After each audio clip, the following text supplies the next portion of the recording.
समर्पित करें। Praise the Lord, hallelujah. परमेश्वर के पवित्र वचन से पहले पत्रस के ग्रंथ उसकी 5वीं अध्याय का 6वें पद को हम पढ़कर प्रभु का धन्यवाद करेंगे। 1 पीटर चैप्टर 5 वर्स 6। 1 पीटर, इसलिए परमेश्वर के बलवंत हाथ के नीचे, परमेश्वर के बलवंत हाथ के नीचे दीनता से रहो। कैसे रहो? दीनता से रहो, जिससे वे तुम्हें उचित समय पर बढ़ाए। Praise the Lord. बहुत लोग बड़े होना चाहते हैं। आज का मेरा टॉपिक है, प्रभु लोगों को यदि ना बढ़ाए तो वो बड़ा कैसा होगा? महिमा प्रभु की ओर से हमें मिलना चाहिए, आदर परमेश्वर की ओर से मिलना चाहिए। एक व्यक्ति तभी बढ़ता है जब परमेश्वर उसको बढ़ाता है। बहुत लोग अपने आप बढ़ना चाहते हैं और बढ़ते नहीं हैं। आज वचन की ओर हम जाएंगे। पहले पत्रस 5वीं अध्याय का 6वें पद में लिखा है, बाइबल कहती है कि तुम परमेश्वर के अधीन हो जाओ, उसके बलवंत हाथ के नीचे रहो। जब हम परमेश्वर के अधीन हो जाएंगे, उसके हाथों के नीचे हम रहेंगे, उचित समय पर, देखिए वहां पर लिखा है, फिर एक बार पढ़िएगा। इसलिए परमेश्वर के बलवंत हाथ के नीचे, परमेश्वर के बलवंत हाथ के नीचे दीनता से रहो। कैसे रहो?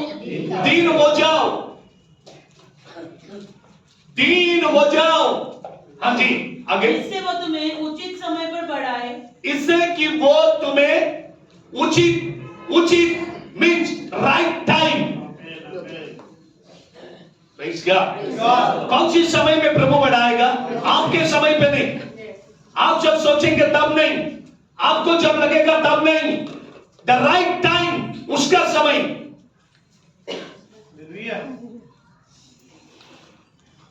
याद रखिए, किसका समय? कितने लोग प्रभु के समय का इंतजार करते हैं? अगर आप प्रभु के समय का इंतजार करेंगे तो प्रभु आपको उठाएगा।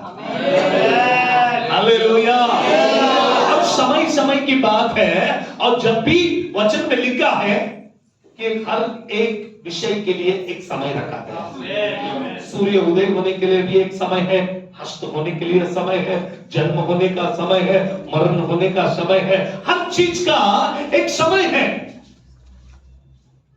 अचानक एक व्यक्ति जो मर जाते हैं, लोग पूछते हैं ये इतना जल्दी मरा क्यों? आपको नहीं मालूम, इसलिए आप पूछ रहे हैं।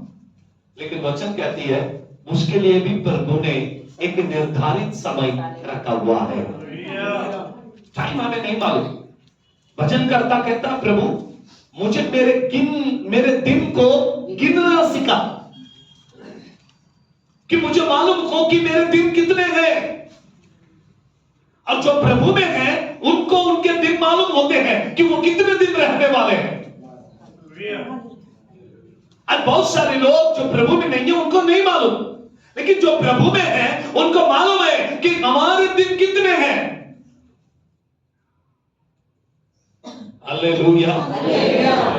बाइबल कहती है, वचन कहती है, यशायाह नबी के ग्रंथ उसकी 61वीं अध्याय का 7वें वचन को पढ़ेंगे। The book of Isaiah chapter 61 verse 7। तुम्हारे नाम धराई के बदले, तुम्हारे नाम धराई के बदले दुगना भाग मिलेगा। तुम्हें क्या मिलेगा? दुगना भाग मिलेगा। अगर कहीं पर तुम्हारे नाम धराई हुई तो तुम्हें डबल ब्लेसिंग्स प्रभु की तरफ से मिलने वाला। Praise God। हाँ जी, आगे लिखा है, अनादर के बदले तुम अपने भाग के कारण जय जयकार करोगे। Praise God। अनादर के कारण, यदि कहीं पर तुमको आदर नहीं मिलता है तो उसके कारण परमेश्वर तुम्हें क्या देगा? Praise God। जय जयकार करोगे तुम प्रभु का। तुम अपने देश में हाँ। दूने भाग के अधिकारी होगे। Praise God। क्या होंगे तुम? अपने देश में, अपने घर में, अपने समाज में, अपने लोगों में दुगना क्या मिलेगा? Praise the Lord. Amen. Hallelujah. अगर तुमको दुगना आदर चाहिए तो कुछ सहना पड़ेगा। थोड़ा निंदा, थोड़ा अपमान तो आना ही है। आप कितना भी अच्छा रहो, कितना भी कुछ भी करो, लोग आपकी बुराई तो करेंगे ही, लेकिन उसी जगह प्रभु आपको फिर से खड़ा भी करेंगे। आमीन। जहां पर भी आपके लिए ऐसी बातें होगी, वहीं पर प्रभु फिर से आपको खड़ा करने वाला है। उसी स्थान में प्रभु अपनी महिमा को आपके द्वारा वो प्रकट करेगा। आमीन। हालेलुया। बाइबल कहती है मैं उसे अपनी महिमा को दूंगा, मैं उसको अपनी आदर को दूंगा, मैं उसको बढ़ाऊंगा। कुछ स्टेप्स है, मैं वो स्टेप्स को आज आपके सामने रखूंगा।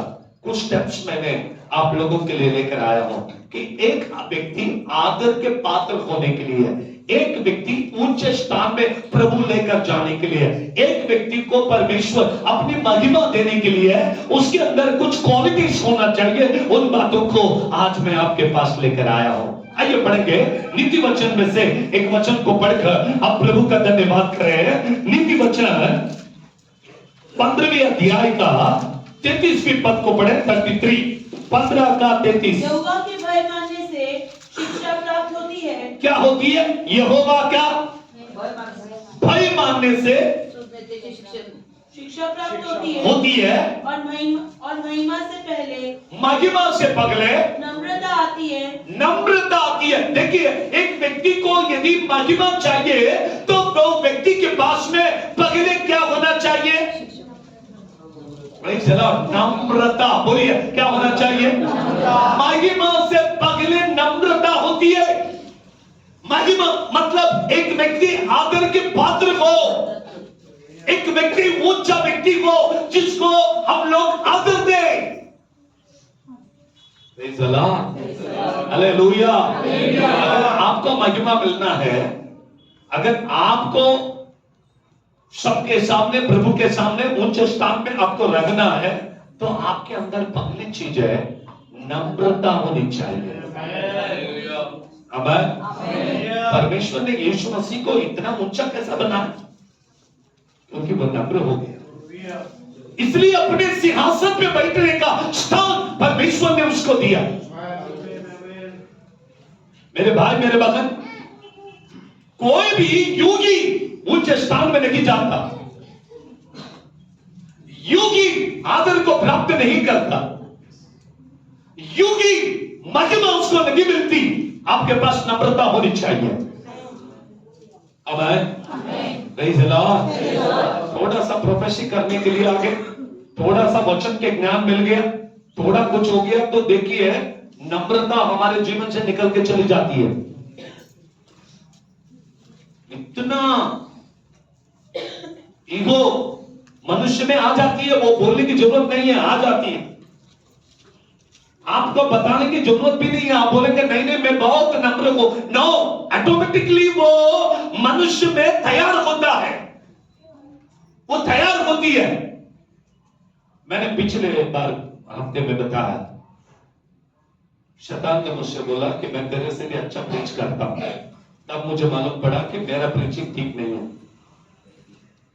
मतलब मुझे ऐसा लगता था कि मैं बहुत अच्छा प्रीच करता हूं, लेकिन जब वो मेरे पास आकर बोला कि नहीं मैं तेरे से भी अच्छा प्रीच करता हूं, तो मैं मत्ती उसके 4 अध्याय में जाकर पढ़ा। वहां पर लिखा है हालेलुया, यीशु मसीह को उपदेश करने के लिए शैतान ने बाइबल लेके उतर गया और कहता कि लिखा है कि तू ऊपर से कूद दे और स्वर्गदूत तेरे पैरों को, और जितने भी वचन लूसीफर मतलब शैतान ने यीशु मसीह से बात किया, सब बाइबल के रेफरेंस को कोट कर रहा था। मतलब कितना अच्छा प्रीचर है, उसको एक एक रेफरेंस मालूम है, एक एक वचन मालूम है। आमीन। Hallelujah, hallelujah. आपके पास भी आके बोलता होगा, आपके पास भी आके बोलता होगा। वो बात करता है। आपको आपको शायद ही मालूम है या नहीं मालूम, मुझे नहीं मालूम। बहुत लोग पूछते हैं क्या भूत दिखता है, कुछ लोग कहते हो क्या भूत बात भी करता है, और कुछ लोग ऐसे भी आजकल पूछने लगे जो ईसाई लोग हैं, क्या पवित्र आत्मा दिखता है। अभी नया नया टेक्निक आ गया है, आप यूट्यूब में जाकर देखो, तो पवित्र आत्मा आता है क्या, ये तो मजाक है, पवित्र आत्मा नहीं आएगा। मैं एक बात को आपको बोलूं, अगर ईश्वर है तो शैतान भी है, अगर डॉक्टर है तो बीमारी भी है। बीमारी है इसलिए तो डॉक्टर है। शैतान दुनिया में घूम रहा, उसको बांधने के लिए परमेश्वर ने हमें तैयार किया है। हालेलुया। ये मनुष्य मूर्खता की ओर बढ़ेंगे, इसलिए परमेश्वर ने लूसीफर को अभी तक रखा है, नहीं तो ये लोग परमेश्वर को छोड़ के कभी चले जाते। ये नहीं जाना चाहिए, इसलिए वो भी अभी भी है। कुछ लोग पूछते हैं कि शैतान को परमेश्वर ने अभी तक जिंदा क्यों रखा है, उसको मार क्यों नहीं देता। इसलिए नहीं मारता क्योंकि आज के जो मूर्ख पीढ़ी है अभी भी कहती है कि पवित्र आत्मा नहीं है, ये नहीं है, वो नहीं है, वो नहीं है। इनको सच्चाई दिखाने के लिए परमेश्वर ने अभी तक उसको भी रखा। आमीन, हालेलुया, हालेलुया। बाइबल कहती है कि यदि हमारे पास में नम्रता नहीं है, हम कैसे महिमा को पाएंगे। हमें नम्र बनना है, हमें दीनता की ओर जाना है। अगर आपको महिमा चाहिए तो आप लीन बनो, अगर आपको नम्रता चाहिए तो आप दीन बनो। यीशु मसीह कैसे लीन हो गया, कैसे दीन हुआ, कैसे नम्र हुआ। हम हमेशा देखते हैं यीशु मसीह नम्र हो गया। अब क्रिसमस का महीना आ गया, सब लोग खुश हो गए, खुश है, क्रिसमस आ रहा है। लेकिन एक बात आपको बताऊं, क्रिसमस आया उसमें खुशी नहीं है, आप कितने नम्र में है, कितना नम्रता में है। लोग आपको कुछ बोले तो भी आप सर झुकाएंगे, ये बहुत इंपॉर्टेंट है। हालेलुया। मतलब जब आप नम्र बनेंगे तभी परमेश्वर आपको महिमा देगा। बाजू वाले को हाथ दो और बोलो, आप नम्र बनोगे प्रभु आपको महिमा से भर देगा। हालेलुया। दूसरी बात को मैं आपके सामने रखना चाहूंगा, दूसरी बात को देखेंगे हम वही भजन संहिता में 149वें भजन 149 वर्ष 5 अभी हमने पढ़ा है। भक्त लोग महिमा के कारण प्रफुल्लित हो और अपने बिछोने पर भी बड़े बड़े जय जयकार करें। कौन? भक्त। महिमा के लिए सेकंड स्टेप है आपके अंदर भक्ति होनी चाहिए। व्यक्ति भक्त तब बनेगा जब उसमें भक्ति आएगी, और जब भक्ति आपके अंदर आएगा तभी प्रभु आपको महिमा से अलंकार करेगा। भक्तिवान लोग ही अलंकृत हो जाएंगे, भक्तिवान लोगों को परमेश्वर अपनी महिमा देगा। हालेलुया। महिमा चाहते हो, महिमा से भरना चाहते हो, आपके अंदर भक्ति होनी चाहिए। सुभक्ति क्या है? भक्ति तो बहुत है, लेकिन सुभक्ति क्या है? परमेश्वर का ढूंढे और उसके पीछे चले।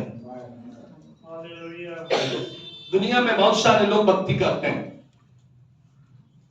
कहीं भी जाओ भक्तिवान लोग आओ। सबसे ज्यादा मैं आपको बताऊं, हमारा भारत देश ये भक्ति के लिए नंबर 1 है। ईश्वर मालूम है या नहीं मालूम, फिर भी नहीं मालूम, लेकिन भक्ति करेंगे। रोड पे जाते जाते भी चप्पल छोड़ के ऐसा ऐसा करेंगे, इतना भक्ति है, कितना भक्ति। आप लोग इस बात को जाने कि हमारा देश में लोग भक्तिवान लोग हैं, लेकिन वचन कहती है जिसके पास भक्ति है वो भी कौन सी भक्ति? सुभक्ति। सुभक्ति मतलब अच्छी भक्ति।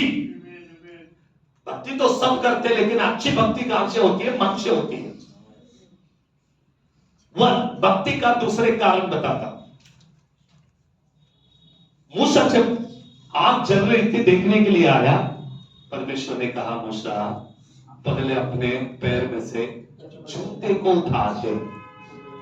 क्या उतार दे? जूते को उतार दे। आमीन। बहुत बड़ा सब्जेक्ट है ये। अगर मैं ले लूं तो उसके लिए मैं बहुत सारे पॉइंट्स बताऊंगा, कभी कभी टाइम मिले तो मैं बताऊं कि जूता मतलब क्या है। सिर्फ जूता नहीं, जूते का भी मतलब है। भक्ति करते समय जूते नहीं होना चाहिए।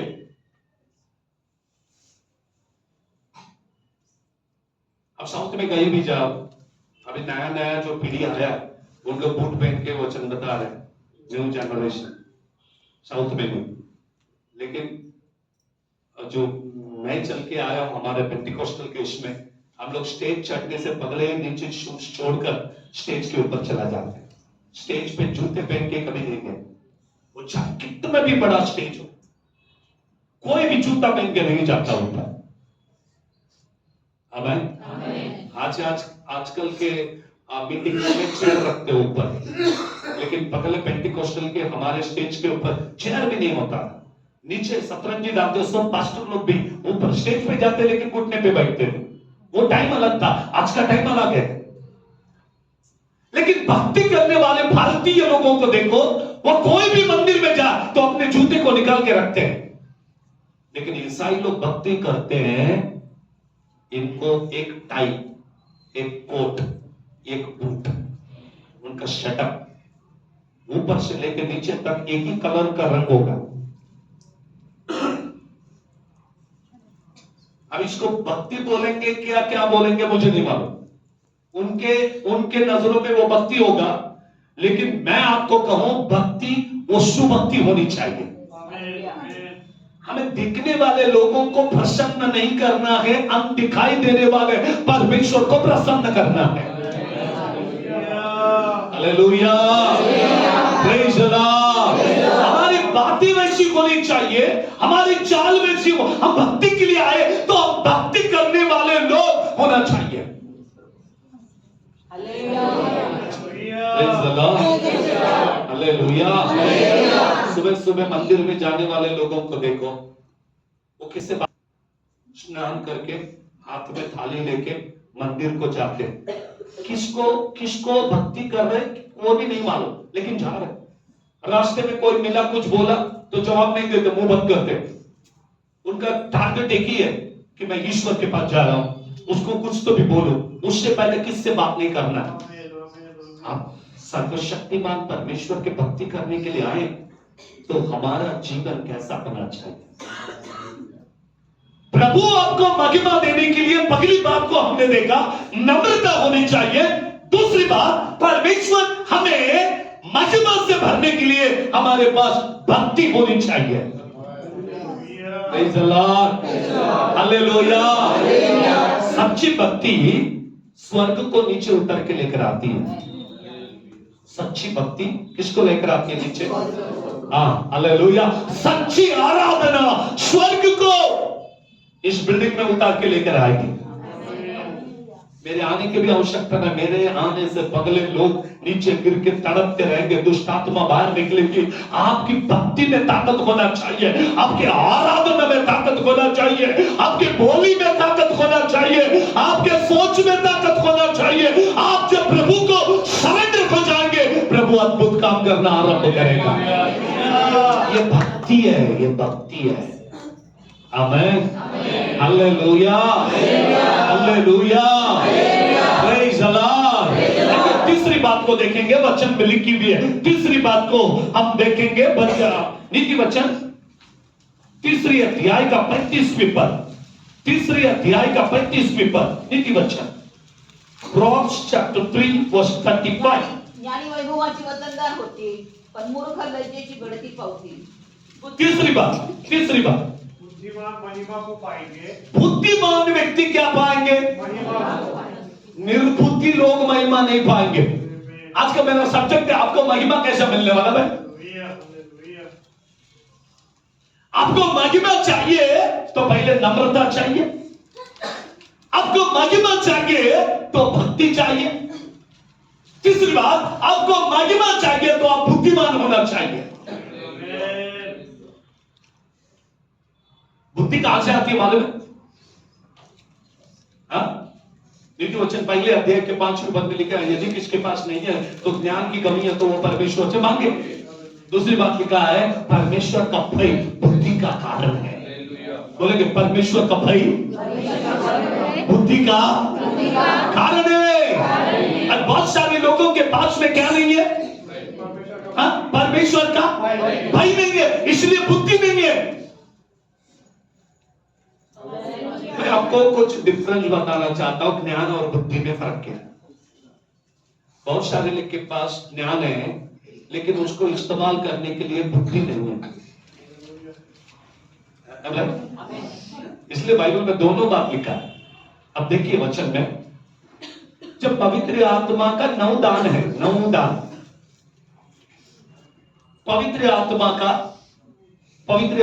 9 दान और पवित्र आत्मा का 9 फल। पहला दान कौन सा?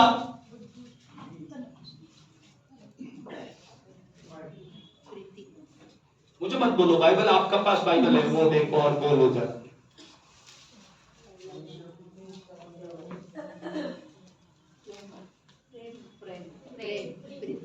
ये फल में आ गया, फल में आ गया।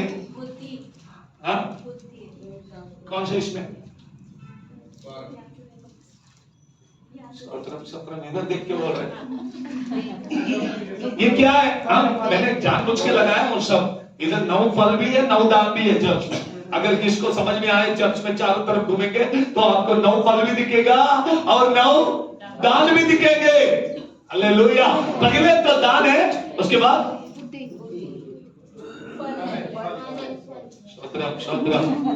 जिसके पास बुद्धि और ज्ञान, देखो उधर ज्ञान है, इधर बुद्धि है, उधर ज्ञान है, इधर प्रेम है और उधर आनंद है। एक टॉपिक को हम लोगों ने सीरियल वाइज लिया। आमीन, हालेलुया। बुद्धि है लेकिन ज्ञान नहीं है तो कुछ काम का नहीं। बहुत पढ़ते, इतना पढ़ते, उसको ज्ञान है ना ओवरफ्लो हो जाता है। ज्ञान इतना होता है, भुक्का ज्ञान होता है, लेकिन बुद्धि नहीं होता है कि उसको इस्तेमाल किधर करें। हालेलुया। इसलिए वचन कहते हैं सिर्फ ज्ञान को प्राप्त नहीं करना, बुद्धि भी होना चाहिए थोड़ा। नहीं तो इंग्लिश मीडियम पढ़ के अरोड़ा जेल में जाके बैठे, नाम पूछे, जेल में जाके नाम पूछे तो बोलते मेरा नाम माइकल है, मेरा नाम सैमसन है, मेरा नाम जॉन है, मेरा नाम स्टीफन है। अब जेल में आओ ना, उधर पूछेंगे तो बोलेंगे आपका नाम क्या? स्टीफन है। माँ बाप ने बच्चों को इंग्लिश मीडियम सिखाया लेकिन परमेश्वर का भय नहीं सिखाया। अब परमेश्वर का भय ये बुद्धि का उगम है और बुद्धि जहां पर है वहीं पर परमेश्वर बुद्धिमान लोगों को महिमा से अलंकृत करता है। हालेलुया। सिर्फ ज्ञान के पीछे मत दौड़ो, तो बुद्धि को पाने के लिए परमेश्वर के पीछे चला। बुद्धि और ज्ञान ये परमेश्वर के पास से मिलती है। आमीन। पहली बात, परमेश्वर आपको महिमा से भरने के लिए आपके पास नम्रता होनी चाहिए। 2 आपके पास भक्ति होनी चाहिए। 3 आपके पास बुद्धि होनी चाहिए। आमीन, हालेलुया, हालेलुया।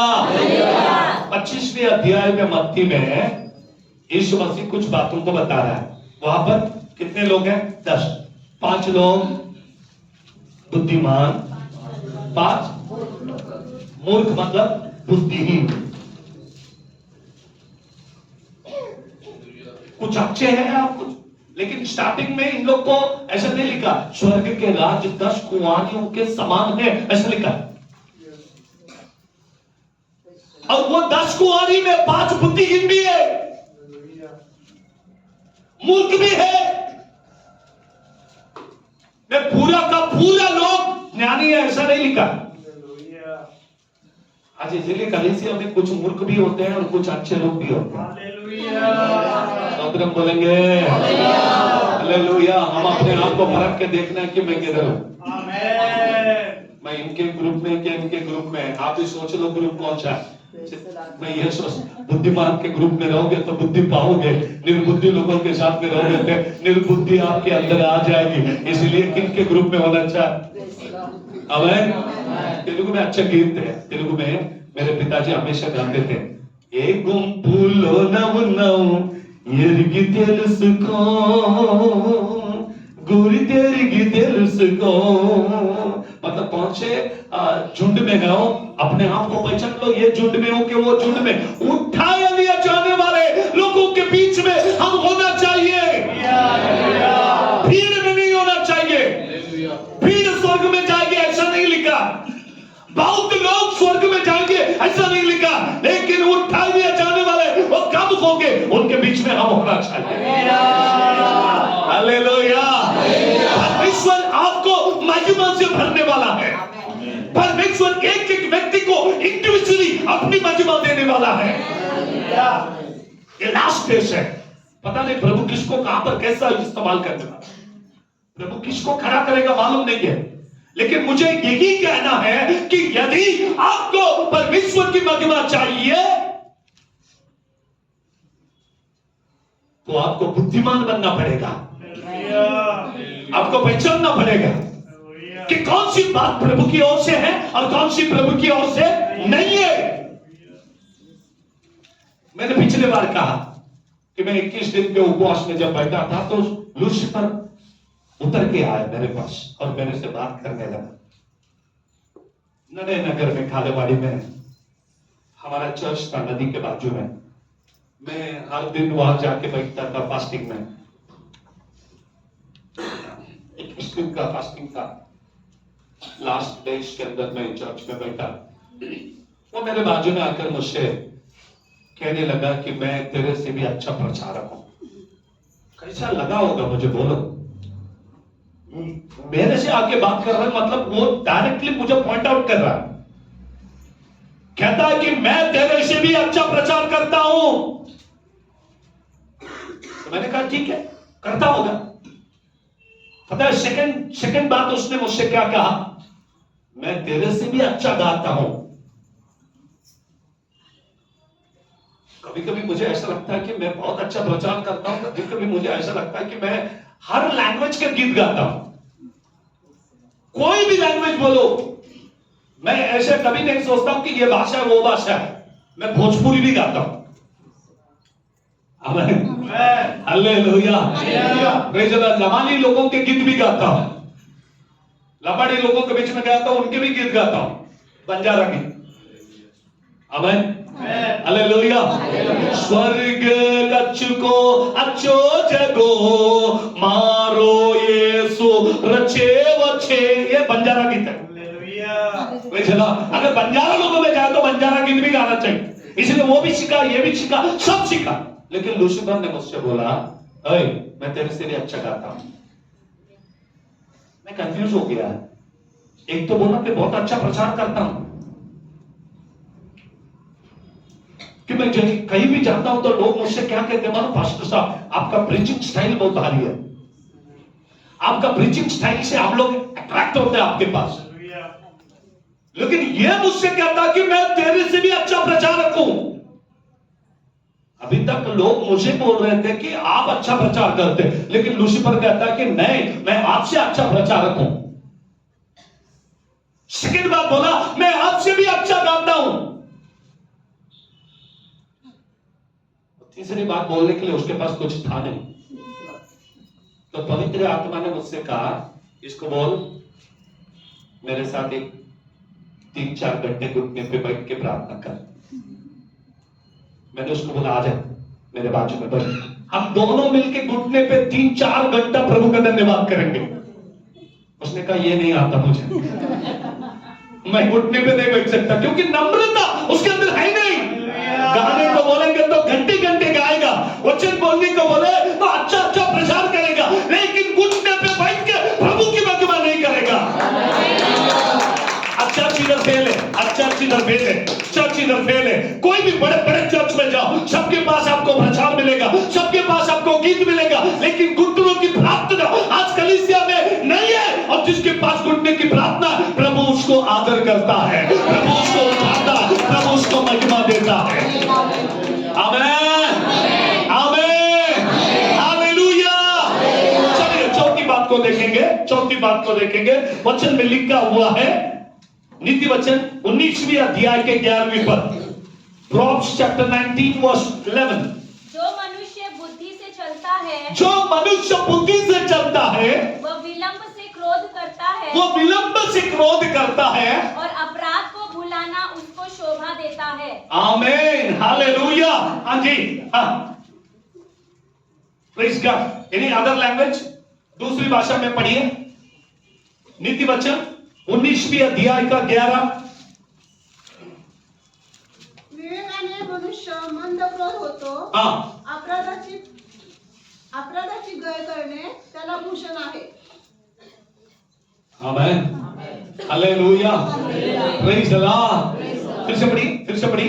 11। जो मनुष्य बुद्धि से चलता है, जो मनुष्य बुद्धि से चलता है, वह विलंब से क्रोध करता है, कैसा क्रोध करता? विलंब से क्रोध करता है। और अपराध को भुलाना। भुलाना मतलब क्या?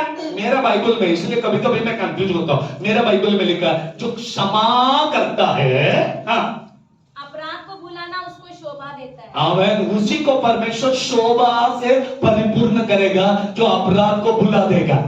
मीन्स क्या लिखा मालूम है? जो दूसरे को क्षमा करता, परमेश्वर उसको महिमा से परिपूर्ण करता। क्षमाशील जीवन होना चाहिए। Praise God. क्या होना चाहिए? आपको महिमा चाहिए तो आपके अंदर क्या होनी चाहिए? क्षमा का गुण होना चाहिए। आप एक दूसरे को माफ करने वाले होना चाहिए, आप क्षमा करने वाले होना चाहिए। प्रभु आपको उठाना है तो आपके मन में, आपके हृदय में सबसे पहली बात क्या होनी चाहिए मालूम है? आप क्षमाशील व्यक्ति होना। पहले आदम ने क्या किया मालूम है आपको? एदेन की वाटिका में परमेश्वर ने उससे पूछा, आदम तूने ऐसा क्यों किया? मैंने नहीं किया। फिर किसने किया? हवा ने किया। हवा से पूछा, हवा, हवा ने क्या? मैंने नहीं किया, शैतान ने किया। लेकिन सलीब के ऊपर दूसरा आदम आ गया जो हमारा यीशु नासरी है। उसने सलीब के ऊपर पहला प्रश्न क्या है? पहली बात क्या? हे पिता, ये क्या करते हैं? ये नहीं जानते हैं, इसलिए इन्हें। द फर्स्ट वर्ड, अगर यही बात पहले आदम में होती, अब प्रभु आके पूछता, आदम, प्रभु मेरी गलती हो गई, माफ कर, बोल दिया तो माफ हो जाता शायद। लेकिन इसने इधर डाला, इसने उधर डाला, उसने उधर डाला। एक गलती के लिए दूसरा गलती, दूसरे गलती के लिए तीसरा गलती, तीसरे के लिए चौथी गलती। क्यों करना है? अगर आपको महिमा से बनना है तो आपके अंदर क्षमा का जीवन होना चाहिए। Praise the Lord, hallelujah. कुछ लोग कहते हैं हमने कुछ किया नहीं तो माफी क्यों मांगे? भाई यदि अगर माफी मांगने से बात खत्म हो जाती है, आपने कुछ नहीं भी किया, तो बात को खत्म करके प्रभु का धन्यवाद करने के लिए क्षमा मांगना बहुत बड़ा गुनाह नहीं है। एक छोटी बात में विषय खत्म हो जाता है, प्रभु मुझे क्षमा कर, क्षमा कर। बोलेंगे हालेलुया, प्रेज़ द लॉर्ड। देखिए मरकुस में लिखा है, मरकुस में 11वीं अध्याय में, मरकुस उसके 11वीं अध्याय में एकदम खुला लिखा है, यदि तू प्रार्थना करे और तेरे मन में किसी के प्रति कुछ हो तो पहले जा अपने भाई से माफी मांग, उसके बाद आके प्रार्थना कर। मन में बहुत भर के हम लोग कितना भी प्रार्थना करेंगे तो कुछ नहीं होने वाला। आपका मन साफ होना चाहिए, आपका हृदय साफ होना चाहिए। आमीन। प्रभु आपको महिमा देने के लिए आपके अंदर क्षमा होनी चाहिए। अगर क्षमा ही नहीं है तो कैसे महिमा को पाएंगे हम? अगर क्षमा का जीवन नहीं है तो कैसे हम आदर को पाएंगे? प्रभु के मेष लेने वाले आज किसी के भी प्रति अपने मन में कुछ तो रखा है, समझो ये प्रभु मेष लेके क्या फायदा? उसके शरीर और उसके रोटी को लेकर क्या फायदा? हमें हालेलुया, हालेलुया, हालेलुया। बाइबल कहती है हम लोग कौन होना चाहिए? बोलिए क्षमा, क्षमा, क्षमा। अगर तुम दूसरों को क्षमा करोगे तो तुम्हें भी क्षमा मिलेगा। आमीन, हालेलुया। अगर हम दूसरे को क्षमा नहीं करेंगे तो हमको क्षमा कहां से मिलेगा? माफ कर दो एक दूसरे को, एक दूसरे को क्षमा कर दो, एक दूसरे के लिए प्रार्थना करो। प्रभु आपको महिमा देने वाला है, प्रभु आपको आदर का योग्य बनाने वाला है, प्रभु आपको ऊंचे स्थान में बैठाने वाला है। इसलिए क्या होना चाहिए हमारे अंदर? बोलिए बोलिए, क्या होना चाहिए? किसको माफ करना चाहिए? लोग बहुत होशियार है ना, लोग कहते हैं कि जैसे अपने शत्रु पे भी प्यार करना है। किसके ऊपर प्यार करना? वचन में लिखा किसको माफ करना? हमारे बैरी को, हमारे दुश्मन को, हमारे शत्रु को हमें क्या करना? माफ करना है क्या नहीं करना? करना है क्या नहीं करना है? Praise the Lord. करोगे तो प्रभु आपको उठाएगा। आमीन, हालेलुया। अभी तक आपने जो नहीं देखा वो देखने वाले हो। आदर और महिमा हो तेरी,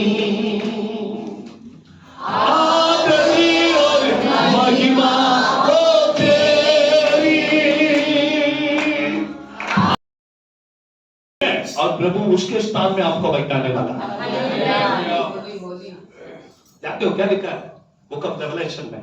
जैसा मैं जय को पाकर मेरे पिता के गोद में बैठा हूं, जय पाने वाले मेरे साथ मेरे सिंहासन पे बैठा है। जीतोगे तो वो भाग्य मिलेगा, नहीं तो आपको अलग कुर्सी पे बैठना पड़ेगा। अगर जीत जाओगे तो एक ही चेयर पे, जैसा मैं अपने पिता के साथ में पिता के सिंहासन पे बैठा, यदि तुम जीतोगे तो मेरे साथ में, मेरे साथ में, मेरे सिंहासन पर, मेरे गोद में बैठोगे। हालेलुया। जय को पाना है, महिमा पाना चाहते हो तो जय को पालो। क्षमा के जीवन को अपने जीवन में रखो। हालेलुया। प्रभु आपको ऐसे महिमा के जीवन देगा, लोग आपके यहां से आते जाते, आपके घर में, आपके बाजू में, आपके समाज में, आपके पड़ोस में, आप जहां पर काम करते हैं, लोग कहते हैं ये आदमी अलग है। पहले इसमें कुछ अलग था, अब जब से ये यीशु मसीह को मानता है, इसका चाल चलन अलग है, इसका बोली अलग है, इसका रहना सहना अलग है। देखो लोग आपको आदर देना आरंभ कर देंगे। स्तोत्रम, हालेलुया। और एक बात को लेकर हम प्रभु की महिमा करें। नीति वचन 14 का 34, नीति वचन 14 का 34। धार्मिकता राष्ट्राची उन्नती करते, पापाची प्रजेची अप्रतिष्ठा होते। धार्मिकता मतलब जाति की बढ़ती धर्म ही से होती है। धार्मिकता से होती है। The righteousness, नीतिमत्व।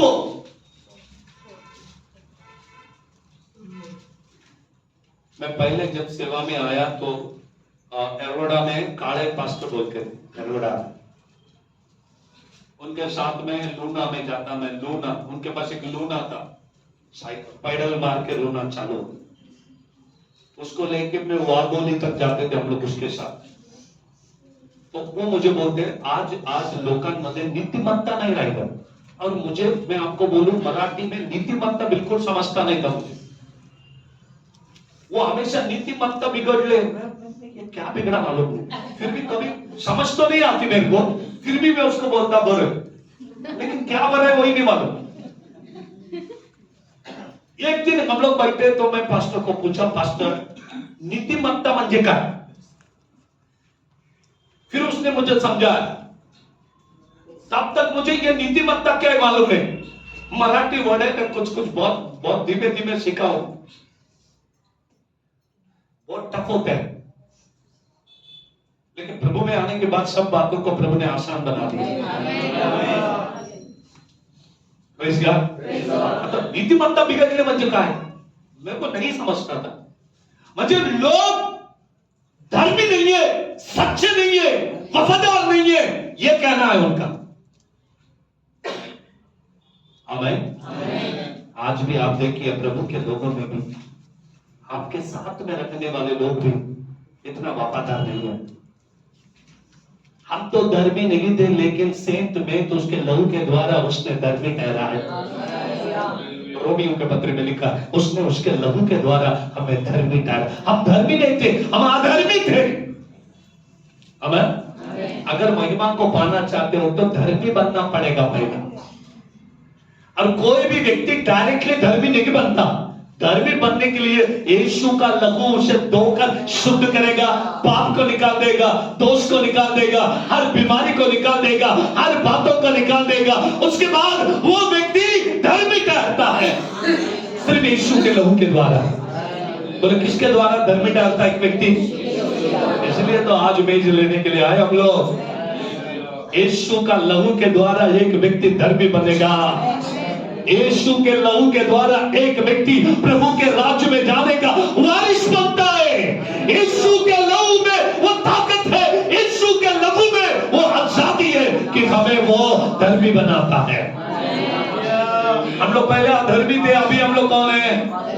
और धार्मिकता को रखने वाले लोग महिमा के कारण होगी, वही महिमा के योग्य है। आमीन। धर्मी लोग क्या होंगे? महिमा को पाएंगे। बोलेंगे धर्मी लोग क्या पाएंगे? Praise the Lord. कौन पाएंगे महिमा को? बोलेंगे कौन पाएंगे महिमा को? आखिरी बात मैं खत्म कर दूंगा।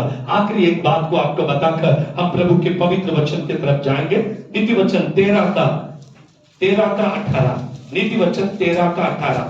नीति वचन 13वीं अध्याय का 18 पद। जो शिक्षा को सुनी अनसुनी करता हाँ। वो निर्धन होता और अपमान पाता है, परंतु जो डांट को मानता। Praise the Lord. सुनिए इधर से सुनकर इधर से छोड़ देंगे तो आप कभी भी धर्मी नहीं बनोगे। सुनोगे तो उसको पकड़ के रखो ना। प्रभु आपको आशीष देगा। आमीन। वचन को सुनने से आप पवित्र बनोगे। वचन के द्वारा हम प्रभु के राज्य के लिए बलवंत होते जाएंगे। आमीन। यहां पर लिखा है शिक्षा 2 लोग देते हैं। एक माता पिता, दूसरा परमेश्वर का सेवक। और कुछ लोग परमेश्वर के सेवक के भी शिक्षा को सुनकर अनसुनी करते हैं। कुछ लोग अपने माता पिता के शिक्षा को भी अनसुनी करते हैं, मतलब मानते नहीं है। अगर तू धनवान होना चाहता है तो उनकी शिक्षा को तुझे मानना पड़ेगा। वेस्ट यहां नहीं करना, खर्च इधर नहीं करना, इधर नहीं करना, उनकी शिक्षा को आपको मानना है। और दूसरी बात हाँ, और अपमान पाता, परंतु जो डांट को मानता है उसकी महिमा होती है। किसकी महिमा होती? मेरा सब्जेक्ट ही आज प्रभु आपको महिमा से भरने वाला है। किसको देगा मालूम है? जो डांट को, बोलिए किसको? हाँ, जब कोई माँ बाप आपको डांटते हैं तो बच्चे उस बात को बुरा नहीं मानना कभी भी। आमीन। केवल बच्चों के लिए नहीं, कलीसिया के लोग विश्वासियों। वचन में लिखा है, वचन संहिता में लिखा है, भक्त मुझे मारे तो वो मेरे लिए क्या है? हाँ? सिर के ऊपर तेल का अभिषेक है। और यहां पर लिखा है डांट को जो मानता है उसकी महिमा होगी। आमीन। अगर परमेश्वर का सेवक कभी आपको डांटे या बड़े लोग आपको कभी डांटे तो उसका कभी आपको बुरा नहीं लगना चाहिए, कभी भी बुरा नहीं लगना चाहिए। आमीन। Praise the Lord. वो मुझे डांटे, भजन संहिता में पढ़ो, वहां पर लिखा, भजन संहिता में लिखा, भक्त मुझे डांटे तो वो मेरे लिए क्या होगी? आमीन। हालेलुया। Praise the Lord. क्या लिखा? पढ़िए जल्दी पढ़िए। भक्त गौरवामुळे उल्हासतो, ते आपल्या अंगणावरून हर्षघोष करतो। आमेन, हालेलुया, प्रेज गॉड। वचन में लिखा है, हाँ, धर्मी मुझको मारे धर्मी मुझको मारे तो वह कृपा मानी ये जाएगी कृपा मानी जाएगी। और वह मुझे ताड़ना दे अगर वो मुझे ताड़ना दे तो यह मेरे सिर पर का तेल ठहरेगा। वो मेरे सिर के ऊपर का तेल ठहरेगा। समझते हो? अगर डांट को आप लोग नहीं मानोगे तो आपको महिमा नहीं मिलेगा। आमेन, प्रेज़ द लॉर्ड। सभी लोग को मन में परमेश्वर का दास मुझे डांटे, 10 लोगों में मुझे डांटा, मुझे बहुत बुरा लगा। नहीं, जब भी डांटा जाए तो आपको ये पता होना चाहिए कि डांट जहां मिलती है वहां पर प्रभु की महिमा आपको मिलेगा। जोर से बोलेंगे, और जोर से बोलेंगे। मैं परमेश्वर का दास का, वेस्ली अन्ना का गवाही सुन रहा था तभी ओसाना मिनिस्ट्रीज का आंध्रा में आज सबसे बड़ा चर्च उन्हीं का। उन्होंने कहा कि एक दिन मैं मीटिंग के लिए गया, एस अन्ना वचन बता रहे थे। अन्ना के बाद सेकंड डे वेस्ली अन्ना को मैसेज देना था। दोनों भी प्रीचर है, दोनों भी प्रीचर है, दोनों का हैंडबिल बना, दोनों वहां पर गॉस्पल प्रीचर है, लेकिन अन्ना मेन प्रीचर है, ये सेकंड प्रीचर है। तो वो माइक के पास जाकर माइक सेटिंग कर रहे थे, तो वो माइक जोर से चिल्लाया। माइक चिल्लाता ना कभी कभी, बोल के आवाज आ। तो इसने उसको पूछा क्या चल रहा है? अन्ना मैं सेटिंग कर रहा हूं, तू प्रार्थना करके नहीं आया इसलिए ये माइक चिल्ला रहा है। उधर ही घुटने पे बैठ 3 घंटे तक, हजारों लोग मैदान में बैठे। He is the second preacher. लेकिन इसने वापस से मुड़ के उनको एक बात भी नहीं बोला, तुरंत वहीं पर। अगर उनके जगह पर मैं प्रीचर होता, मतलब तू भी प्रीचर है, मैं भी प्रीचर है, अपमान करता है कि मेरा निकल जाता हूं। आज वेस्ली अन्ना कहता, मैं लाखों लोगों को मैसेज इसलिए दे रहा हूं कि उस दिन उन्होंने डांटा और मैं उधरी घुटने पे बैठा, और उस दिन मैंने वो बात डांट को मान लिया, इसलिए आज लाखों लोगों के बीच में प्रीच करने के लिए प्रभु ने मुझे खड़ा किया। आमीन। अगर कोई डांटता है तो उसको प्यार से लो, तो प्रभु आपको महिमा से भर देगा। बोलेंगे महिमा से भर देगा। आइए हम लोग दोहराएंगे। एक व्यक्ति महिमा को पाने के लिए क्या क्या होनी चाहिए? पहली बात आपके अंदर नम्रता। सेकंड, दो क्या होना चाहिए? भक्ति। 3 बुद्धि। 4 क्षमाशील जीवन। 5 धर्मी। 6 वो परमेश्वर का दास का डांट हो या माँ बाप का डांट हो, बड़े का डांट हो, वचन का डांट हो, परमेश्वर का डांट हो, हर डांट को हम सर झुकाकर मानने वाला होना चाहिए। Praise the Lord. कभी भी सर उठाकर कोई भी डांट को हम लोग तिरस्कार ना करें, स्वीकार करें। प्रभु आपको आशीष देगा, महिमा से परिपूर्ण कर देगा, ज्योतिर्मय वस्त्र देगा। महिमा से भरना मतलब क्या है मालूम है? एक वचन आपको बताऊंगा, बाइबल में लिखा है, एक दिन यूहन्ना को परमेश्वर ने स्वर्ग में लेकर गया। यूहन्ना को पवित्र आत्मा ने उठाकर किधर लेकर गया? स्वर्ग में।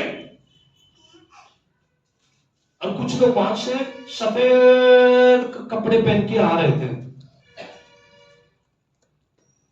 यूहन्ना ने पवित्र आत्मा से पूछा, ये लोग कौन है?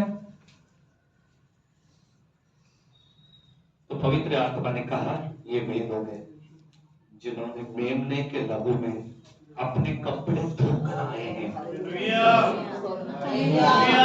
तो इतना उनका कपड़े श्वेत हो गए, सफेद हो गए, इतना चमकदार सफेद कपड़े पहन के आने का रीजन क्या है? लहू में कपड़ा धोने से कपड़े का कलर लाल होना चाहिए, लेकिन ये धर्मी बन गए ना, इसलिए इनका कपड़ा सफेद हो गया। आमीन। लोग यही पूछते, पेंटिकॉस्टल लोग सफेद कपड़े क्यों पहनते? हम लोग यीशु के लहू में धोए गए, इसलिए हमेशा व्हाइट होते हैं। Praise the Lord। बाइबल में बहुत सारे कोट्स हैं आपके लिए। अब बाइबल पढ़ोगे तो बाइबल में सिर्फ व्हाइट के बारे में बहुत लिखा। मुझे वो व्हाइट के बारे में नहीं बोलना, आपको यही बोलना, अगर आप डांट को मानोगे, अगर आप परमेश्वर के वचन को मानोगे, यीशु के लहू में अपने वस्त्र को धोगे और वस्त्र को धोए हुए लोग सिय्योन में जाएंगे, यीशु मसीह के सामने खड़े रहेंगे, प्रभु आपको अपने महिमा से परिपूर्ण कर देगा। आमीन, हालेलुया। जानते हो वो जीवन कैसा होगा? पहले का लाइफ अलग, अभी महिमा से भर गए। पहले की बोली अलग, अभी महिमा से भर गए। पहले का चाल चलन अलग, अभी महिमा से भर गए, क्योंकि मेरे अंदर नम्रता आ गया, मेरे अंदर भक्ति आ गई, मेरे अंदर क्षमाशील जीवन आ गया, मेरे अंदर 6 गुण आ गए जो वचन में लिखा। मैं डांट को मानने वाला व्यक्ति बन गया। इसलिए प्रभु ने मुझे महिमा दिया है। कोई भी मुझे देखे तो सैल्यूट करता है, कोई भी देखे आदर करता है, क्योंकि इनके अंदर चेंजेस आ गया। ये व्यक्ति पहले जो व्यक्ति था वो नहीं है, ये व्यक्ति महिमा से भरा हुआ व्यक्ति है। आमीन। पहली वचन को पढ़ेंगे, पहले पत्रस 5वें अध्याय 6वें पद, वहां पर लिखा है, तुम परमेश्वर के बलवंत हाथों में दीनता से रखो, प्रभु तुम्हें उचित समय पर ऊंचा उठाएगा। आमीन। पास्टर साहब, हम लोग कितना डांट खाते हैं। पास्टर साहब, हम लोग कितना डांट खाते हैं, फिर भी नहीं बढ़ रहे हैं। पास्टर साहब, हम लोगों को कितना क्षमा कर रहे हैं, फिर भी क्या है? पास्टर साहब, हम लोग कितना नम्र हैं, फिर भी क्या है? पास्टर साहब, आपने बताइए, ये सारे गुण में हम भक्ति करते हैं, फिर भी क्या है? वेट, एक टाइम आने वाला है, लिखा है राइट टाइम, राइट टाइम, योग्य समय, उचित समय आने वाला है, आने वाला है। वो टाइम जब आएगा, प्रभु आपको उठाएगा।